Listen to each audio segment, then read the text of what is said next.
जैसा कि देख सकते हैं, मैं विधायक निवास के बाहर खड़ा हूं। अक्सर यहां पर राजनीतिक दल के लोग, प्रवक्ता, कार्यकर्ता, विधायक, सांसद, मंत्री यहां से अक्सर आते जाते रहते हैं। कई चाय की दुकानें हैं, यहां पर खाने पीने की चीज़ें हैं। आती जाती जनता भी इसी रोड से गुजरती है और वो भी चर्चा का हिस्सा बनती है। आज का सवाल है एसआईआर पर, एसआईआर को लेकर, वोटर लिस्ट को आज का सवाल है मेरा। तो एसआईआर के बारे में मैं एक बात आपको जानकारी में डाल दूं कि एसआईआर को लेकर कई भ्रांतियां पैदा हुई हैं। उत्तर प्रदेश के मुख्यमंत्री ने भी उस पर अपनी प्रतिक्रिया जाहिर की है। उन्हें भी एसआईआर को लेकर कुछ दुविधा ज़रूर है। तो मैं जानना चाहूँगा, यहाँ जनता के बीच में हूँ, इनकी प्रतिक्रिया क्या है। आपका शुभ नाम? लालजीत यादव। लालजीत यादव जी, ये जो एसआईआर को लेकर मुद्दा छिड़ा हुआ है, बहुत सी भ्रांतियाँ हैं, बहुत सी उसमें पेच हैं, तो उसको आप कैसे देखते हैं? और वोटर लिस्ट में जो ये धांधली की जा रही है, कई करोड़ों का हिसाब किताब आ रहा है, इसमें हेर फेर आ रहा है, तो इसको आप कैसे देखते हैं? सतपाल जी, आप तो वरिष्ठ जो है पत्रकार हैं। सबसे बड़ी बात है कि माननीय मुख्यमंत्री योगी आदित्यनाथ जी ने कहा कि 14 करोड़ से ज़्यादा वोटर होने चाहिए और 12 करोड़ समथिंग जो है वोटर हैं, तो गए कहाँ? यानी 14.5 करोड़ करीब जो है वोटर होना चाहिए और 64% जो है वोटर होना चाहिए। तो आप बताइए, माननीय मुख्यमंत्री जी जब कह रहे हैं तो वो वोटर गए कहाँ? चुनाव आयोग की नैतिक जिम्मेदारी है, चुनाव आयोग की नैतिक जिम्मेदारी है कि उन वोटरों का वोट न काटा जाए। आप कम पढ़े लिखों का वोट काट रहे हैं, पिछड़ों का काट रहे हैं, आदिवासियों का काट रहे हैं।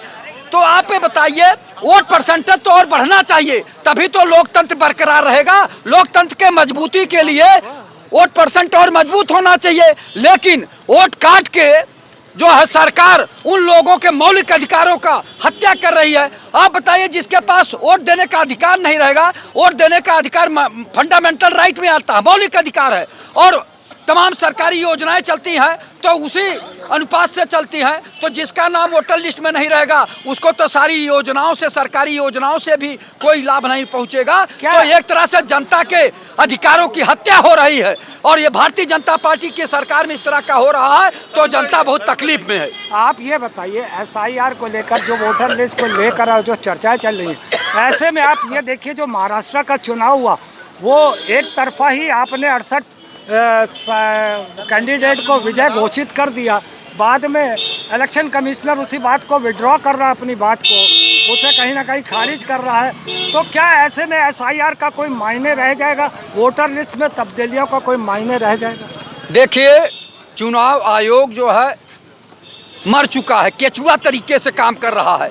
आप ये बताइए, केचुआ देखे हो ना, रेंगता है बड़े मुश्किल से, तो ये केचुआ हो गया है। अगर चुनाव आयोग में नैतिकता होती तो जो बिहार में एसआईआर हुआ तो वो बता रहे थे घुसपैठिए, तो घुसपैठिए गए कहाँ? आज तक सरकार नहीं बता पाई, ना निर्वाचन आयोग बता पाया कितने घुसपैठिए बाहर निकाले गए। और ऐसे महाराष्ट्र में भी हुआ, तो ऐसा उत्तर प्रदेश में भी कर रहे हैं। अरे पहले तो चुनाव आयोग की नैतिक जिम्मेदारी होती है, हमारे टैक्स से उनको पैसा मिलता है और हमारे टैक्स से इतना पैसा दिया जाता है चुनाव आयोग को कि वो जनता के वोट को जो है जोड़े, यानी जनता को जोड़े वोटर लिस्ट में, और वोटर और बढ़ाए जाएं। चूंकि आबादी बढ़ रही है और वोट घट रहा है, ये कैसा है या भैया? ये कौन सा चुनाव आयोग है? इधर जनसंख्या बढ़ रही है और वोट कम हो रहा है। वोटर लिस्ट को लेके कहीं ना कहीं योगी आदित्यनाथ भी भ्रमित हैं। वो भी कुछ इस मामले में अपनी प्रतिक्रिया दे रहे हैं कि वो जो भी ये एसआईआर की प्रक्रिया चल रही है,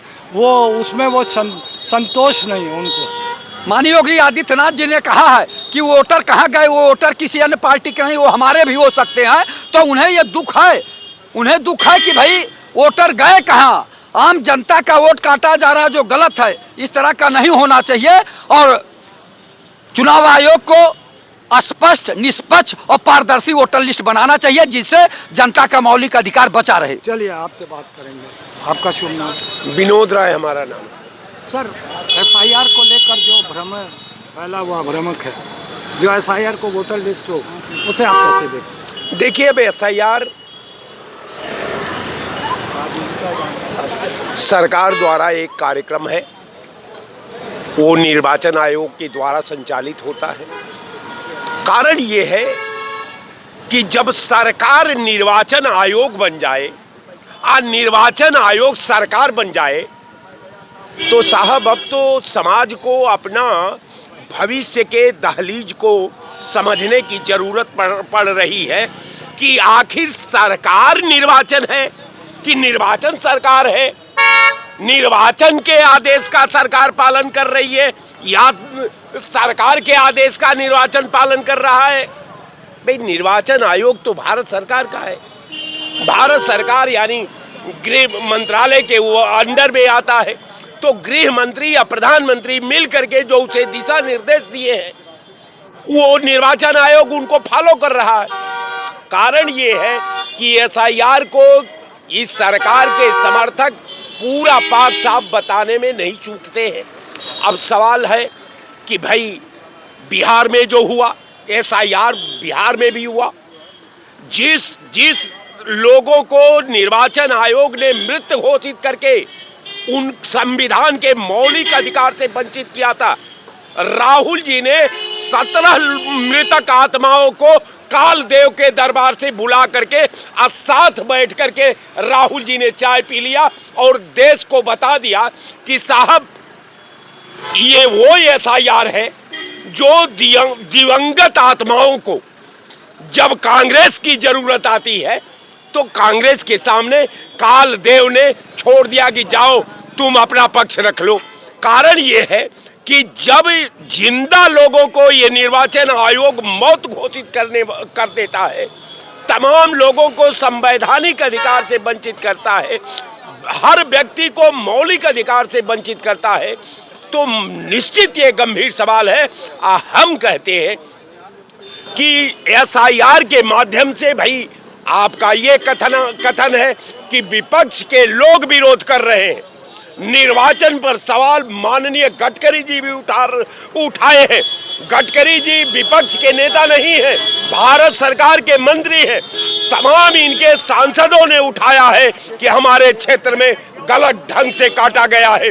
तमाम दूसरे दल के नेताओं ने भी ये खेद व्यक्त किया है कि वो जो है हमारे साथ अन्याय हुआ। एक सवाल और, क्या महाराष्ट्र में जिस तरीके से एक तरफा निर्विरोध चुन लिए गए 68 लोग और फिर उसके बाद वो इलेक्शन कमिश्नर ने उस बात को विड्रॉ किया, उस बात को वापस लिया, उसे मतलब निरस्त किया उस चुनाव को, आप इसे कैसे देखते हैं? ऐसे में एसआईआर होना या वोटर लिस्ट नया बनना कोई फायदे मायने है? क्योंकि जब सरकार ही के अधीन हो इलेक्शन कमिश्नर। मैं पहले आपको बता दिया था, आपके डिबेट पर बोलने से पहले बताया था कि भारत सरकार ही निर्वाचन आयोग बन चुकी है और निर्वाचन आयोग सरकार बन चुका है। तो जब निर्वाचन आयोग और सरकार दोनों एक ही है तो सरकार गलती करती है तो निर्वाचन आयोग सामने आकर के शिखंडी जी सा खड़ा हो जाता है।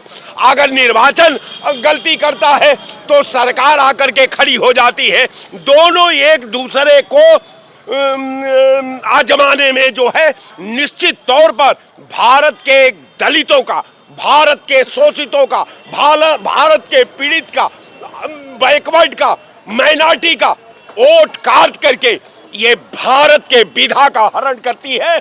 ये आज नहीं, निर्वाचन पूर्व निर्वाचन आयोग टी.एन. शेषन ने कहा कि तू चीज बड़ी है भ्रष्ट भ्रष्ट, हमने नहीं कहा, ये निर्वाचन आयोग टी.एन. शेषन साहब ने कहा। जिनके व्यक्तित्व से, जिनके ईमानदारी से, जिनके कर्म निष्ठा से आज निर्वाचन आयोग की पहचान हो रही है, निश्चित तौर पर मैं आपके चैनल को, आपको बहुत बहुत बधाई देता हूं और मैं ईश्वर से कामना करता हूं कि आपका दिन दूना और रात चरगुना हो। यही मेरा धन्यवाद। बहुत बहुत धन्यवाद आपका। आज हमारे बीच में ये सर, आपका नाम? विश्वजीत सिंह है। विश्वजीत सिंह। आप हमारे साथ विजय जी बताइए, एसआईआर को लेकर और वोटर लिस्ट को जो भ्रमतियाँ फैली हुई हैं, जो सरकार के खिलाफ आवाज़ उठ रही है, इलेक्शन कमिश्नर के खिलाफ आवाज़ उठ रही है, उसको आप कैसे देखते? आप लोग फर्जी परेशान हैं। पूछे क्यों? कारण ये है कि चुनाव बंद कर देना चाहिए। इस देश में जनता लालायित है मोदी के लिए ना, तो 2 बार और 5-5 साल दे देना चाहिए यूं ही। फिर चड्डी वड्डी फट जाएगी, जो घर का राशन वासन बर्तन भाड़ा बिक जाएगा, तब लोग मान जाएंगे। वो तो ऐसा महाराष्ट्र में तो देखने को मिल ही गया ना अभी कुछ हाल फिलहाल कि 68 आदमियों को निर्विरोध चुन लिया गया, फिर उस पर इलेक्शन कमिश्नर अपनी कार्रवाई करता है, उसे निरस्त करता है। तो ये तो एक तरीके से सरकार अधीन तो है, सरकार के अधीन तो है जो इलेक्शन कमिश्नर। ये व्यर्थ एक्सरसाइज है इन सब चीज़ों के बारे में बात करना।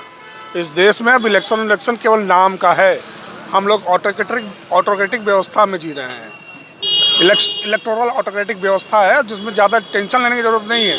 लोगों को जब तक समझ में आएगा तब तक सब खत्म हो चुका होगा और हम सब आप उसी में हमाम में नंगे होंगे। करना क्या, मौज लीजिए, जीवन का आनंद लीजिए। शुभ नाम, जी, शुभ नाम बताइए। मेरा नाम अजीत कुमार मौर्य, कांग्रेस पार्टी से हूँ। आप कांग्रेस के कार्यकर्ता हैं, तो ये बताइए जो SIR को लेकर और वोटर लिस्ट को जो भ्रम फैला हुआ, उसे आप कैसे देखते? उसमें क्या देखना है भाई, उसमें तो मुस्लिम और बैकवर्ड के वोटर कटे हैं और क्या। उसमें तो मुस्लिम और बैकवर्ड का ही केवल नाम नहीं आया है, नहीं तो आप देख लीजिए जहाँ जहाँ विपक्ष की पार्टी जीती है वहीं वहीं तो इतने नाम काटे गए हैं। ऐसा क्यों हुआ भाई, ये बताइए। SIR तो बिहार में भी हो गया था, घुसपैठिया कितने निकले? पत्रकार जी आप बताइए पहले, आप भी तो जाके पूछिए ना, ज्ञानेश कुमार से ज्ञान लीजिए ना आप लोग भी ना। हमको तो लगता है कि क्या घुसपैठिए निकलेंगे, क्या रोहिया निकलेंगे, जब सरकार खुद ही उनको डिटेंशन सेंटर पे डाले हुए हैं और उनके ऊपर जो खर्चा हो रहा है वो जनता के टैक्स का पैसा है।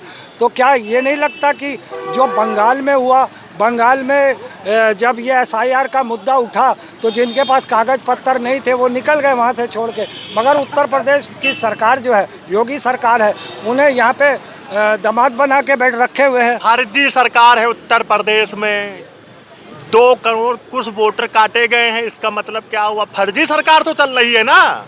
आप लोग क्यों नहीं जाके मीडिया एक पूरी प्रेस कॉन्फ्रेंस करके यहीं पे विधानसभा के सामने लगाइए ना, तो मीडिया को बुला के। योगी आदित्यनाथ, फर्जी सरकार चल रही है कि नहीं? योगी आदित्यनाथ ने यह भी तो कहा है साथ में कि ये जरूरी थोड़ी है कि वोटर ये विपक्ष का कटा हो, हमारे भी तो कैंडिडेट, हमारे भी तो वोटर हो सकते हैं। तो मैं कह रहा हूँ, योगी जी ने अपने आप बोला ना, उन्होंने योगी जी ने बोला ना कि मेरे 4 करोड़ वोटर कटे हैं ना, वो तो मीडिया में बोला है। तो इसका मतलब है कि फर्जी सरकार चल रही उनकी। पता नहीं पत्रकार आप लोग कब जाके वहाँ पूछेंगे, एक बार जाके पूछे ना मुख्यमंत्री जी से कि आप क्यों बने हुए हैं फर्जी। हम लोग जब फर्जी वोटर है तो फर्जी वोटर से ही तो ये लोग जीते हैं ना। और सर हम लोगों ने पूछा है योगी आदित्यनाथ से, तभी तो हम यहाँ जनता के बीच में सवाल लाए हैं कि उन्हें ऐतराज है, तो इसका मतलब कहीं ना कहीं ये वोटर लिस्ट में जो जिस तरीके की, इसमें टोटल मुस्लिम और बैकवर्ड का ही केवल नाम कटा हुआ है। तो क्यों योगी आदित्यनाथ जी कह रहे हैं कि इसमें भाजपा के भी हमारे वोटर्स हो सकते हैं, वो क्यों इस शंका में जी रहे हैं? वो तो सब भांग खा के एकदम सरकार चला रहे हैं इस समय। देवकी नंदन ठाकुर लोग जैसे लोग चोर उचक्के आदमी अब ये सब बाबा बने हुए हैं। एक शाहरुख खान को लेके इतना बड़ा बवाल कर दिए लोग। हिंदुस्तान में कितने हिंदू मारे जा रहे हैं, क्यों नहीं देवकी नंदन और ये सब जो 2-4 बाबा जो इस समय बैल पे लेके घूम रहे हैं, ये लोग रेपीज, एक लड़की का रेप करके जो बलात्कारी जो बंद हैं उनका बताइए हर साल 40-40 दिन का बेल मिल रहा है। ऐसा क्यों भाई? अब इन लोग को बंगाल जीतना है ना, इसीलिए लोग अब अपनी अपनी राजनीति चमका रहे हैं। बहुत बहुत धन्यवाद। तो ये थे हमारे साथ जनता लखनऊ की। जिस तरीके से आपने देखा कि SIR को लेकर वोटर लिस्ट को जो भ्रमंतियाँ फैली हुई थी, जो भ्रम था, उसको जनता ने किस तरीके से समाज के बीच में उजागर किया, अपनी बात को रखा। मैं उसी बात से अपनी बात को समाप्त करता हूँ। नमस्कार।